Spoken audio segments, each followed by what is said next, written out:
سیرت فخر دو جہاں صلی اللہ علیہ وسلم کے مبارک عنوان پر جو گفتگو ہو رہی تھی، بات ہماری یہاں تک پہنچی کہ جناب عبد المطلب نے خواب کے اندر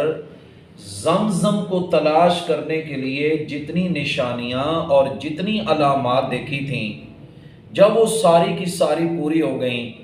کہ ایک طرف گوبر ہوگا، دوسری طرف خون ہوگا اور اس کے ساتھ ہی چیونٹیوں والی ایک بستی ہوگی، وہاں پر ایک کوا اپنی چونچ کو مار رہا ہوگا جس کے سارے پر سیاہ ہوں گے لیکن ایک پر اس کا سفید ہوگا، وہاں وہ جگہ ہے کہ جہاں زمزم کا کنواں ہے۔ جناب عبد المطلب نے جب اپنے خواب کے مطابق اس جگہ کو پا لیا تو اپنے بیٹے جناب حارث سے فرمایا کہ بیٹا اس جگہ پر نشانی لگا لو، کل آ کر ہم یہاں انشاءاللہ کھدائی شروع کر دیں گے۔ اور اس کے ساتھ ہی جناب عبد المطلب نے قریش سے بھی ذکر کر دیا کہ دیکھو میری یہ خواہش تھی اور مجھے وہ علامات اور وہ نشانیاں مل گئی ہیں۔ تو وہ قریش کہنے لگے کہ دیکھو جی یہ اتنا بڑا شرف ہم آپ کو نہیں دیتے، اس میں ہم سب شریک ہیں۔ تو جناب عبد المطلب نے فرمایا کہ خواب میں نے دیکھا، تمنا میری تھی، آرزو میری تھی، دلی دعائیں میں نے کی ہیں، اور اب تم کہتے ہو کہ ہم اکیلے تمہیں یہ شرف نہیں لینے دیتے، یہ کیا بات ہوئی؟ بہرحال جناب حارث نے ان کے ساتھ باتیں شروع کی تو جناب عبد المطلب نے کدال لے کر پھاوڑا لے کر اس جگہ پر کھدائی شروع کر دی، اور جناب حارث ساتھ ساتھ مٹی بھی وہاں سے اٹھا کے سائیڈ پہ کر رہے ہیں۔ اللہ کا کرنا ایسا ہوا کہ ابھی 3 دن ہی گزرے تھے، وہاں سے زمزم کا پانی جاری ہو گیا، اور جناب عبد المطلب نے زمانہ جاہلیت کے اندر بھی نعرہ تکبیر بلند کیا۔ حیران کن بات تھی سب کے لیے، لیکن جس وقت زمزم کا چشمہ جاری ہو گیا تو پھر قریش کہنے لگے کہ اے عبد المطلب یہ شرف ہم اکیلے آپ کو نہیں لینے دیتے، کوئی آپ سے جھگڑا کرتا، کوئی آپ سے باتیں کرتا۔ جناب عبد المطلب نے لوگوں کے فائدے کے لیے جو زمزم کے کنویں کے ساتھ چھوٹے چھوٹے تالاب بنائے تھے لوگوں کی آسانی کے لیے اور حاجیوں کو پانی پلانے کے لیے، وہ حسد کی وجہ سے رات کو آتے اور ان تالابوں کو آ کے خراب کر دیتے۔ جناب عبد المطلب بڑے پریشان ہوئے کہ اب کیا کیا جائے۔ بالآخر ان کو خواب کے اندر ایک دعا سکھلائی گئی کہ آپ یہ دعا مانگیں کہ اے اللہ میں نے لوگوں کو زمزم سے صرف پانی پینے کی اجازت دی ہے، میں نے ان کو نہانے کی اجازت نہیں دی۔ سامعین محترم، اس دعا کا پھر اثر کیا ہوا؟ اس کا اثر یہ ہوا کہ اس کے بعد جو آدمی بھی ان تالابوں کو خراب کرنے کی کوشش کرتا تو وہ ضرور کسی نہ کسی بیماری کے اندر مبتلا ہو جاتا۔ اب وہ جو تالاب تھے اور وہ جو زمزم تھا اس کو تو چھوڑ دیا، لیکن یہ جھگڑا انہوں نے باقی رکھا کہ جناب اس میں ہم سب شریک ہیں۔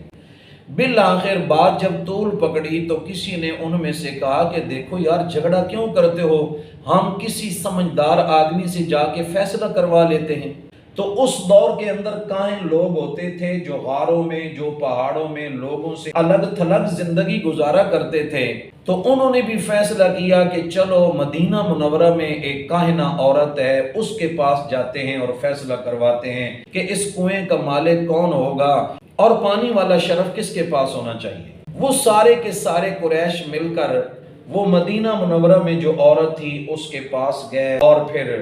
اونٹوں کے اوپر وہ سوار تھے اور ایک قافلہ تھا اور بڑا ٹائم لگتا تھا وہاں پر جانے کے لیے، اور جس وقت وہاں پر پہنچے تو قدرت خدا کی مدینہ منورہ میں جا کے انہیں معلوم ہوا کہ وہ عورت تو خیبر گئی ہوئی ہے کسی کام کی وجہ سے۔ وہ سارے کے سارے کہتے ہیں کہ بھائی اتنے دور سے چلے ہیں تو آؤ پھر خیبر جاتے ہیں۔ جو ہی وہ خیبر کے علاقے میں اس عورت کی تلاش کے اندر نکلے تو اتفاق سے ایک ایسی جگہ پر اترے کہ جہاں ان کے پاس جو پانی تھا وہ بالکل ختم ہو گیا۔ اب وہ سارے کے سارے پریشان کہ پانی تو یہاں سے ملتا نہیں ہے قریب سے۔ اب انہوں نے اونٹ بٹھا دیے اور تیاری کرنے لگ گئے کہ اب اگر موت آ گئی تو یہیں پر بس مر جائیں گے۔ اور قدرت خدا کی کہ تھوڑی دیر کے بعد جناب عبد المطلب نے جب اونٹ کو اٹھایا تو نیچے سے اللہ تبارک و تعالی نے پانی کا ایک چشمہ جاری کر دیا۔ اب یہ اتنی بڑی حقیقت اور اتنی بڑی نشانی اور اتنی بڑی علامت دیکھ کر بھی ان کو خیال نہ آیا۔ بہرحال وہ جب اس عورت کے پاس پہنچے اور ساری بات ذکر کی تو اس عورت نے کہا جب تمہیں معلوم ہو گیا کہ جناب عبد المطلب جس جگہ پر اونٹ بٹھاتے اسی جگہ سے اللہ تعالیٰ پانی کے چشمے جاری کر دیں تو یہ فیصلہ تو ہو گیا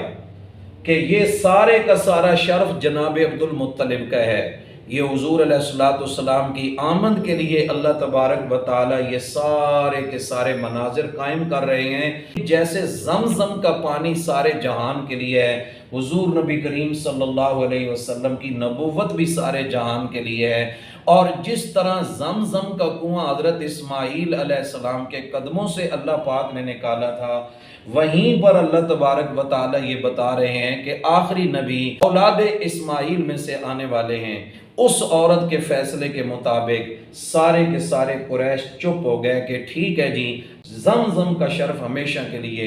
جناب عبد المطلب اور ان کے خاندان کو ملے گا۔ جناب عبد المطلب جس وقت اس جھگڑے سے فارغ ہوتے ہیں تو پھر آپ نے وہ کون سی عجیب نظر مانی کہ جس کا دنیا کے اندر عام اس وقت رواج نہ تھا۔ اس کا ذکر انشاءاللہ اگلی ویڈیو میں کریں گے۔